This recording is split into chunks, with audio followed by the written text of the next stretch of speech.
تو میں یہ عرض کر رہا تھا کہ اللہ نے قرآن میں رمضان کے لیے 4 احکام خصوصیت سے بیان کریں. ایک پر اشارہ دیا ہے لیکن حدیث میں اس کی پھر وضاحت ہے. تو وہ 4 کام میں سب سے پہلا کام کیا ہے؟ بولو بھائی، روزہ. اس میں تو آپشن ہے ہی نہیں، وہ تو رکھنا ہی رکھنا ہے. دوسرا کام اللہ نے رمضان میں جس کا خصوصیت سے ذکر کیا ہے وہ ہے تلاوت قرآن. رمضان کا اور قرآن کا آپس کا بہت گہرا جوڑ ہے. شہر رمضان الذی انزل فیہ القرآن، فرمایا وہ مہینہ ہے جس میں قرآن نازل کیا گیا. یہ وہ مہینہ ہے جس میں قرآن نازل کیا گیا. تو اللہ نے رمضان کا انتخاب کیا ہے قرآن کے نزول کے لیے. اسی وجہ سے رسول اللہ صلی اللہ علیہ وسلم نے اس مہینے میں تراویح کو مشروع کیا، تراویح کو، تاکہ اس میں قرآن پڑھا جا سکے. بعض جو متجددین کہہ رہے ہیں کہ تراویح کا نبی سے کوئی ثبوت نہیں ملتا، یہ جھوٹ ہے، غلط بات ہے 100%. تراویح سب سے پہلے کس نے پڑھی ہے؟ محمد صلی اللہ علیہ وسلم نے. 3 دن پڑھ کے چھوڑ اس لیے دی کہ فرض نہ ہو جائے. پھر صحابہ نے ابو بکر کے دور میں ہی شروع کر دی تراویح، حضرت عمر کے دور میں نہیں شروع ہوئی ہے، یاد رکھو. صحابہ پھر پڑھتے رہے ہیں، نبی کے انتقال کے بعد بھی پڑھتے رہے ہیں، کیونکہ اب فرضیت کا امکان ختم ہو گیا تھا. حضرت عمر نے صرف اتنا کیا ہے کہ مختلف ٹولیوں میں جو پڑھ رہے تھے ان کو ایک امام پہ جمع کیا ہے، کیونکہ نبی نے جو پڑھائی تھی وہ نبی نے، آپ اکیلے امام تھے اور باقی سب لوگ مقتدی تھے. تو حضرت عمر نے ان کو نبی کے نہج پہ اس تراویح کو حضرت عمر لے کر آئے ہیں. اور اس کو جو نیا کام کہا وہ اس لیے کہ ابو بکر کے دور میں ایک امام پر نہیں تھے، تو اس لحاظ سے وہ نیا ہے، حضرت ابو بکر کے دور کے لحاظ سے. سمجھنے بات کو؟ تو بعض لوگ کہتے ہیں تراویح کا لفظ قرآن سے دکھاؤ، حدیث سے دکھاؤ. تراویح کا لفظ حدیث میں نہیں ہے، تراویح کی نماز حدیث میں ہے. تو ہم نماز کو زیادہ فوکس کرتے ہیں، ناموں میں ہمیں الجھنے کی ضرورت نہیں ہے. آپ اگر تراویح کو کوئی اور نام دینا چاہیں تو ہمیں کوئی پریشانی نہیں. آپ اس کو صلاۃ اللیل کہہ لیں، رات کی نماز کہہ لیں، قیام رمضان کہہ لیں تو بھی ٹھیک ہے. تو ناموں سے کیا ہوتا ہے؟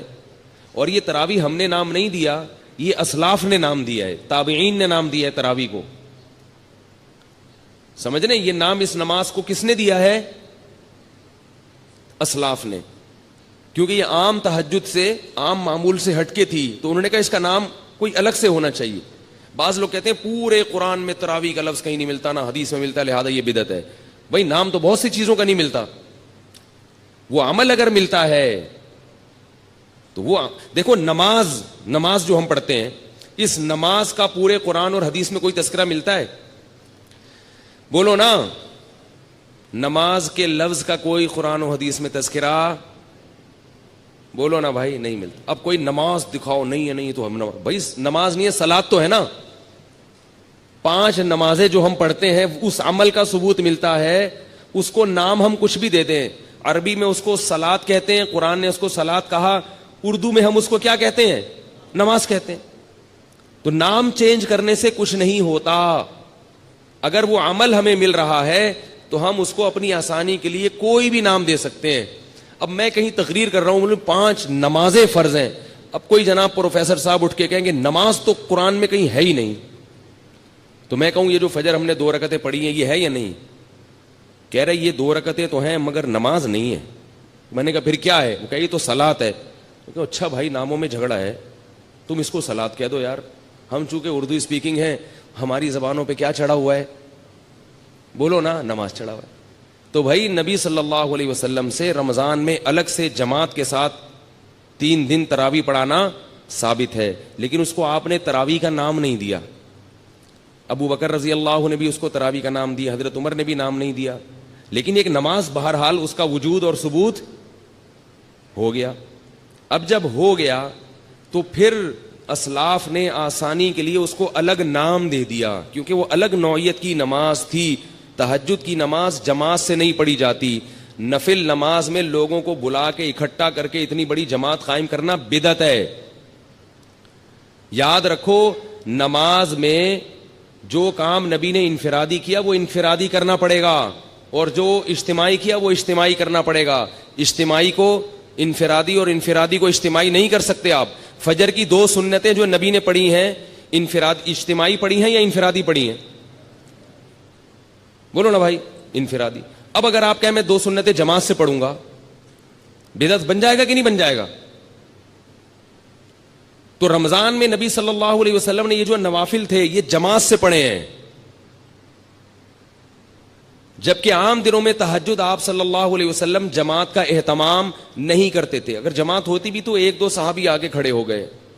تبھی فقہا لکھتے ہیں کہ نفل نماز کی جماعت میں 4-5 افراد اگر اکٹھے ہوں گے تو یہ بدعت عمل کہلائے گا, کیونکہ نبی صلی اللہ علیہ وسلم نوافل میں جماعت کا اہتمام نہیں کرتے تھے. 1-2 آدمی ہوں ٹھیک ہے, زیادہ نہیں ہوں. تو اب جو تراویح میں اتنی بڑی جماعت قائم کی, اگر یہ بالکل الگ منفرد نماز نہ ہوتی تو اس میں پھر جماعت جائز نہ ہوتی, کیونکہ نبی صلی اللہ علیہ وسلم کا جو 8 رکعت معمول تھا پڑھنے کا وہ جماعت سے نہیں تھا, وہ انفرادی تھا. تو اس میں جماعت قائم کرنا کہاں سے جائز ہو گیا؟ عجیب بات ہے کہ بعض لوگ جو ہے نا وہ تراویح کی رکعتیں بخاری سے لیتے ہیں اور نبی سے لیتے ہیں, اور جماعت کہاں سے لے رہے ہیں؟ حضرت عمر سے لے رہے ہیں, اور ان دونوں کو ملا کے ایک مسئلہ بنا رہے ہیں. بھئی جب آپ جماعت حضرت عمر سے لے رہے ہیں تو رکعتیں بھی آپ کو کہاں سے لینی پڑیں گی؟ حضرت عمر سے لینی پڑیں گی. اور حضرت عمر نے یہ کہاں سے لی ہیں؟ نبی صلی اللہ علیہ وسلم سے لی ہیں. تو اب اگر کوئی کہے نا یہ تراویح کا لفظ دکھاؤ تو بولا نماز دکھا دو. کہ نماز نہیں تو صلاۃ تو ہے نا. تو آپ اسے کہیں جیسے صلاۃ کو ہم اردو میں نماز کہتے ہیں, اسی طرح اسلاف نے اس مخصوص نماز کو جو رمضان میں جماعت سے پڑھی جاتی تھی, اسلاف نے اس کو تراویح کہنا شروع کر دیا. اگر آپ کچھ اور کہنا چاہتے ہو تو ہمیں کوئی اعتراض نہیں ہے, لیکن یہ نماز پڑھو آپ بہرحال اور اس کو مانو. اور اسلاف نے اس کو تراویح کہا کیوں یہ بھی سن لیں, کچھ اور کہہ دیتے. یہ بھی بڑی ٹیکنیکل بات ہے, نوٹ کر لیں, نوٹ, یہ بڑی خاندانی باتیں ہیں, خاندانی. تراویح اس لیے کہا کہ اسلاف جو تابعین تبع تابعین جب یہ نماز پڑھتے تھے تو ان کا معمول تھا کہ 4 رکعتوں کے بعد آرام کرتے تھے, تھوڑا سا وقفہ کرتے تھے, تھکاوٹ دور کرتے تھے. کتنی رکعتوں کے بعد؟ 4 رکعت. تو اب 4 رکعتوں کے بعد ریسٹ. عربی میں ریسٹ کو استراحہ کہتے ہیں. کیا کہتے ہیں؟ استراحت. ہوتا ہے نا ایک جلسہ استراحہ, استراحت. استراحہ اصل میں تھا استرواح, اور اس کے جو اصل حروف ہے نا وہ را, واو اور ہا ہے, روح.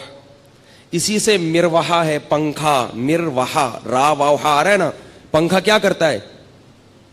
ہوا پھینک کے آپ کو راحت دیتا ہے, بشرطے کہ چل رہا ہو. کئی ایسی والوں کی تو کوشش ہوتی ہے کہ نہ دے. اگر پنکھا چل رہا ہو تو آپ کو کیا دے گا؟ راحت دے گا, اور آپ کی طرف بھی ہو, ورنہ دوسرے والے کو دے گا, آپ کو ٹینشن دے گا. تو راحت سے نکلا یہ لفظ, صحیح ہے نا. تو ترویحہ, ترویحہ راحت پہنچانے والی چیز. تو 4 رکعتوں کے کو کیا کہا جاتا تھا؟ ترویحہ, کیونکہ اس کے بعد وہ کیا کرتے تھے؟ راحت حاصل کرتے تھے. کیا حاصل کرتے تھے 4 رکعتوں کے بعد؟ راحت. اب ذرا بات سمجھنا, ترویحتن کی جمع ہے تراویح. ترویحتن کی جمع کیا ہے؟ تراویح. عربی میں جمع کم سے کم 3 افراد پہ بولی جاتی ہے. 2 کے لیے عربی میں الگ صیغہ ہے. دیکھو, رجل 1 آدمی, رجلانی 2 آدمی, رجال 2 سے زیادہ. رجل کیا ہوا, روزہ کیوں لگ رہا ہے آپ کو؟ ہمارا بھی روزہ ہے بھائی, بولے نا ذرا.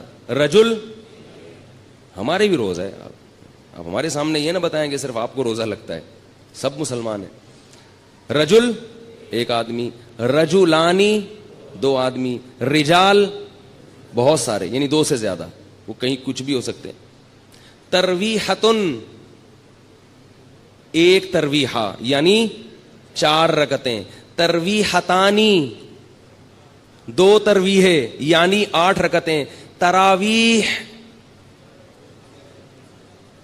8 سے زیادہ. پتہ یہ چلا کہ اسلاف کے دور میں 8 رکعت تراویح کا تصور نہیں تھا، ورنہ وہ اس کو ترویحتانی کہتے. تراویح آپ لوگوں نے قسم اٹھائی ہوئی ہے بھائی، جملہ مکمل کیا کریں.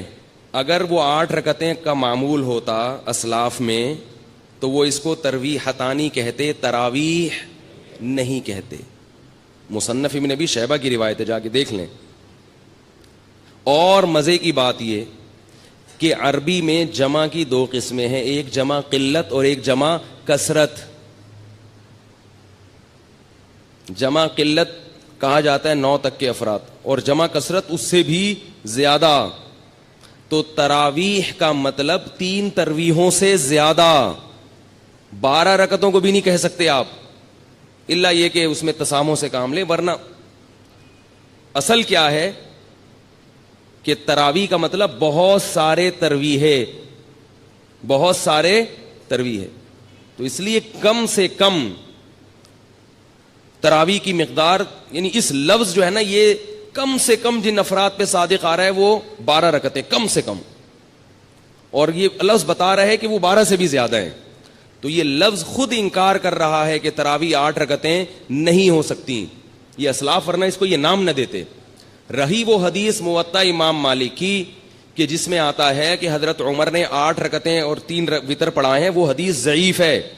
اب میں اس کی سند میں جاؤں گا تو ٹائم لگے گا. گل ویلے دی تے پھل موسم دا والی بات کر لوں آپ کے سامنے، بھائی بات شارٹ مختصر ہو اور سمجھ میں آ جائے. اس حدیث وہ موطا امام مالک کس کی کتاب ہے؟ پورا نام بتا رہا ہوں، موطا امام مالک. یہ کس کی کتاب ہے؟ یہ تو ایسے پھر بھی نہیں بتا رہے یار آپ لوگ. یہ تو ایسے ہی ہو گیا جیسے ایک وہ تھا، ایک وہ بیٹھا ہوا تھا، وہ پہلے زمانے میں سیٹ چیلے، وہ تو نہیں گرو ہوتا تھا نا، اس کا ایک چیلا ہوتا تھا، ہے چیلا. تو جو چیلا تھا نا وہ بڑا مالدار تھا، اور گرو کیا تھا؟ غریب بیچارہ، ظاہر ہے اس کا نوکر تھا. ہمارے حضرت اس پہ یہ واقعہ اس پہ سنایا کرتے تھے کہ ہر مالدار آدمی میں عقل نہیں ہوتی، بعض دفعہ بیوقوفوں کو اللہ دولت زیادہ دے دیتا ہے، بلکہ زیادہ تر ایسا ہی ہو جاتا ہے. ٹھیک ہے نا، اللہ اپنی قدرت دکھاتا ہے. تو اور اگر اللہ یہ اصول بناتے کہ جس کے پاس پیسہ ہو تو اس کے پاس، جس کے پاس عقل زیادہ ہو پیسہ بھی ہوگا، تو بیوقوف تو بھوکے مر جاتے بیچارے. تو کیا ہے کہ عجیب حساب ہے کہ بعض دفعہ عقل بالکل نہیں ہوتی، پیسہ بہت ہوتا ہے. تو اس پہ حضرت یہ واقعہ سناتے تھے کہ وہ ایک چیلا تھا، بڑا مالدار تھا، اس کا ایک نوکر تھا. تو چیلے نے اپنے نوکر سے کہا، گرو سے کہا کہ مجھ سے، وہ حضرت پنجابی میں سناتے تھے، بڑا مزہ آتا تھا مجھے، وہ پوری پنجابی اس طرح آتی نہیں ہے، تو میں کچھ اردو کچھ پنجابی کا تڑکا لگانے کی تھوڑی سی کوشش کروں گا، کیونکہ اس لطیفے کا پنجابی میں ہی مزہ ہے. جو لطیفہ جس زبان میں بنا ہو وہ اسی میں سننے میں مزہ آتا ہے، وہ کسی اور زبان میں جب ترجمہ ہوگا تو اس بیچارے کی لطیفے کی ایسی کی تیسی ہو جاتی. تو حضرت اس پہ سنایا کرتے تھے کہ وہ گرو نے اس سے پوچھا، بلکہ وہ سرائکی میں ہے، کہ اپنے نوکر سے کہا کہ مجھ سے کوئی پہیلی پوچھو، لیکن یہ بتا دوں اگر مجھے اس کا جواب نہ آیا نا تو تیری ٹھکائی لگاؤں گا میں. یعنی اپنے نوکر سے خود ہی اپنی ذہانت کا امتحان بھی لے رہا ہے، اور پھر یہ بھی ڈر ہے کہیں فیل ہو کے میں بیوقوف ہونا میرا ثابت نہ ہو جائے. تو کہہ رہے کہ اگر مجھے اس کا جواب نہیں آیا نا، مجھ سے حل نہیں ہوئی، تو میں تجھے چھوڑوں گا نہیں. اب وہ بیچارہ پریشان، یہیں سے بیوقوفی شروع ہو گئی نا. اب وہ کہہ رہا ہے کہ یار سوچ کے کوئی ایسی پہیلی لے کر آؤ بہت ہی آسان ہو، بہت آسان ہو، جس کا جواب آ جائے. تو اب اس نے پہلی پوچھی کہ حضور بتاؤ کہ ایک جانور ہے تے پونچھ گھمیندی ہے. گھمیندی پنجابی کا لفظ ہے، سرائکی کا لفظ ہے، سرائکی ہے نا، تو سرائکی میں یہ لطیفہ، پونچھ گھمیندی ہے، چولہے کے گرد گھومتی ہے. یعنی ایک جانور ہے جو اکثر چولہے کے گرد گھومتا ہے اور دم ہلاتی ہے رہتی ہے، صحیح ہے نا. اور مزید آسان کرنے کے لیے بولے میاؤں میاؤں کرندی ہے. ٹھیک ہے، اب تو بات ہی حل ہو گئی نا. ایک جانور ہے جو گھر میں رہتا ہے، دم ہلاتا ہے اور اکثر چولہے کے گرد گھومتا ہے اور میاؤں میاؤں کرتا ہے. بوجھو کی ہے، بتاؤ بھائی کون سا جانور ہے. اب وہ سوچ میں پڑ گیا. اب وہ کیا ہو رہا ہے، سوچ. کافی دیر سوچنے کے بعد بولتا ہے کوکیڑ، مرغا. اب یہ نوکر نے بولا میری تو آئی شامت، اگر میں بولوں غلط ہے. بڑا ہوشیار تھا. اس نوکر نے بولا حضور لگتا ہے کسی نے دسیا ہے. یہ اتنا مشکل پہیلی کا جو آپ جواب لے کر آئے ہو, یہ لگتا ہے کسی نے آپ کے کان میں چپکے سے بتایا ہے. بڑے فخر سے کہتا ہے, اوئے عقل جی دوڑ ہے, عقل جی. یہ کیا ہے؟ عقل جی دوڑ ہے, عقل کی دوڑ ہے بھائی, کوئی بتا نہیں رہا ہم کو. تو میں آپ سے پوچھ رہا ہوں, موطا امام مالک کس کی